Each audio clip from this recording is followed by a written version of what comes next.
Hello, dear aspirants. As we move closer to 30th Conference of Parties, which is known as COP30, is set to be held in Brazil in 2025, and an important discussion is gaining around. That is, the urgent need to reform the United Nations Framework Convention on Climate Change or UNFCCC. Yes, the very global progress that has been leading the climate negotiation for decades is now under intense scrutiny for being too slow, too procedural, and frankly, too ineffective in addressing the climate crisis. But why is this conversation picking up now? Let's begin with the hard truth. Despite over 13 years of a climate talks, the global greenhouse gas emissions are still rising, and the world remains far from the path required to limit the global warming to 1.5 degrees Celsius, the scientific threshold beyond which the climate impact could become irreversible. Now, here is the kicker. The Paris Agreement of 2050, which signed under UNFCCC, which asked a country to submit their own NDCs, or what we can say that nationally determined contributions.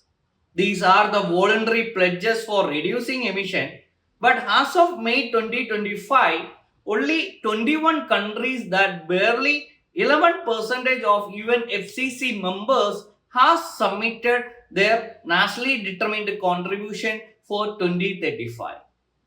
And among the ones that did submit, many have vague targets, or we can say that no realistic implementation plans. It is like a promising to build a house without buying the bricks. So the first problem is clear. Voluntary commitment without enforcement simply which not work. Now, let's talk about how the decisions are made under UNFCCC. We know that every agreement in UNFCCC must be passed by consensus. That means all 198 countries have to agree, and even one can block the progress. This system, while not as a democratic in theory, has resulted in weak, which we can say that which is watered down agreement that avoid offending anyone but also fail to inspire the real change. Some civil society groups are now advocating for a majority based consent, or we can say that majority based decision making, where the after a reasonable period of negotiation the decision can be passed if most countries agree, but this remains a controversial idea. There is also a deep question of climate justice. Countries like small island developing states and least developed countries which contributed the least to the global warming, often we can say that they are less than 1% of the global emissions, yet they are the most affected. And the other important point, under 2-degree warming scenario, the small island developed countries, they would suffer annual losses of US 75 billion by 2050 due to the extreme weather events.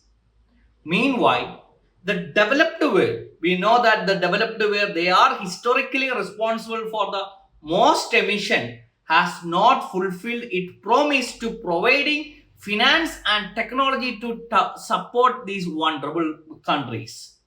And this imbalance has breed the mistrust, and without the trust, how do you expect this cooperation? And then there is a other issue of credibility. Remember how the United States, which they pulled out of the Paris Agreement in 2017. That is one move which shocked the entire global climate regime, and though the US is now backing, the damage to credibility which we cannot ignore. The other thing, even the loss and damage fund meant to support the countries suffering irreversible climate impact is still underfunded. The reluctance of developed country to accept the liability has made it difficult to operate this fund meaningfully. At COP28 in Dubai, there are some progress for the first time. We can say that one of the major progress was related to the fossil fuels, where directly acknowledged as part of the problem. But let's not ignore the elephant in the room. Many of these summits are being hosted the fossil fuel dependent nations. For example, we can say Dubai in 2023, Baku in 2024, which are raising a serious concern about the conflict of interest and greenwashing. Then comes the enforcement or lack of it. Let's face it. If you try to understand this, under the current UNFCCC system, there are no real consequences for countries that miss their targets.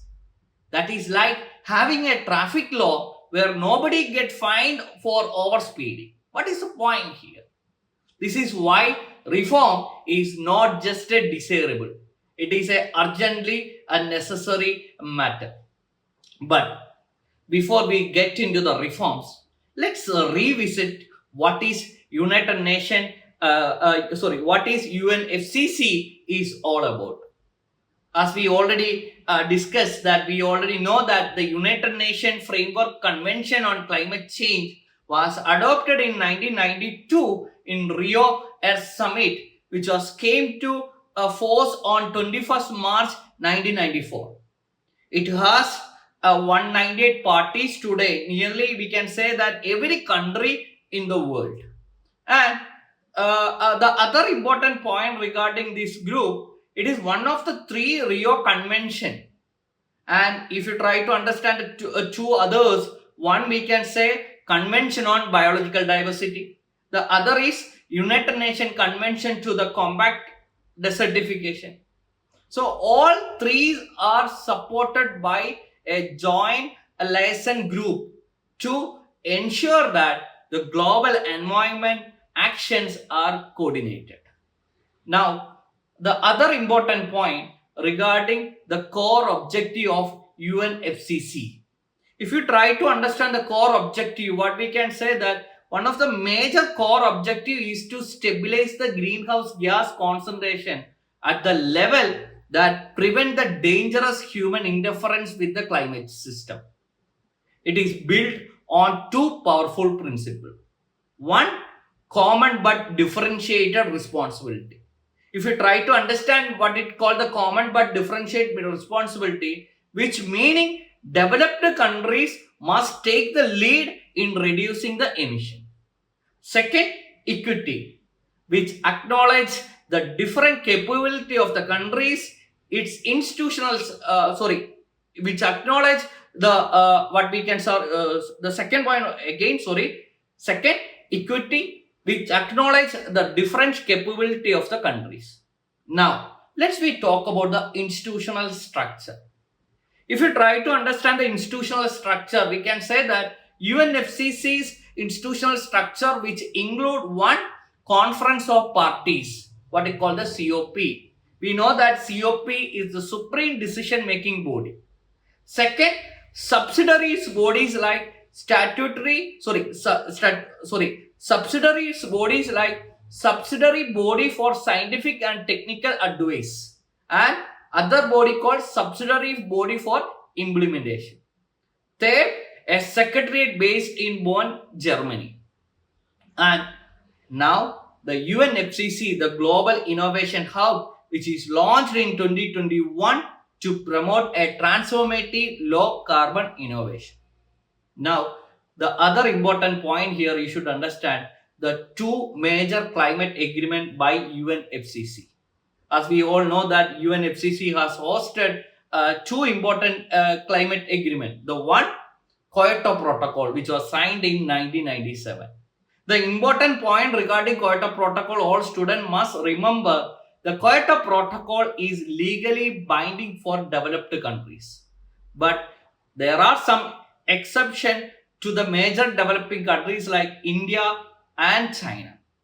As of result, the emission globally rose by 44% between 1997 and 2012. Second, the Paris Agreement, which was signed in 2050. We can say that the Paris Agreement is more inclusive but based on a voluntary target with no binding enforcement. So now we will talk about the reforms which needed for UNFCCC. Let's explore. The first important point I will say, move towards majority based decision making, which means if the consensus cannot be reached after a set of time, we should allow decision to be passed by majority vote. This will help to move past political deadlock. Second, independent review of nationally determined contribution.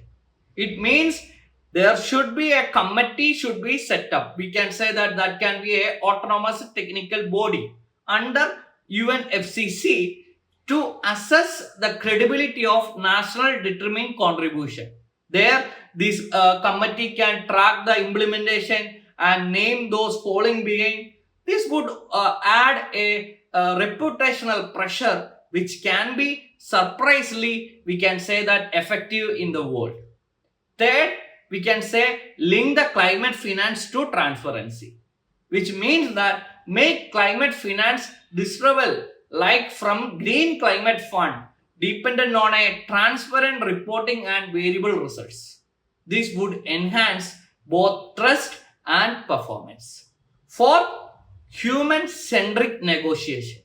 If you try to understand this point, I will say reframe the climate action around a real life needs, which means that low carbon housing, mobility, food and health, especially for developing nation. This will make the climate action more reliable and equitable. 5. Tighten the negotiation progress, which means that curb the bolted agendas and long repeated statement. Limit the delegation size. This can make the negotiation faster, more focused and less political theater.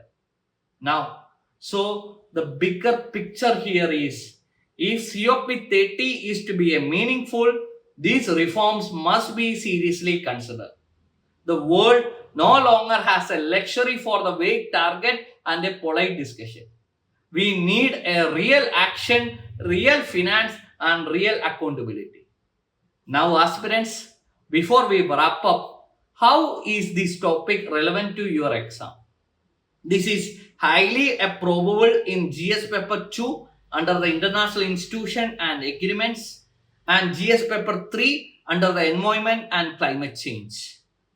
You might also see an essay topic like global climate actions must be a democratic, just and enforceable. Additionally, in your interview or ethics paper, you may be asked to discuss the climate justice. Climate justice, the global equity, or ethics of environmental leadership.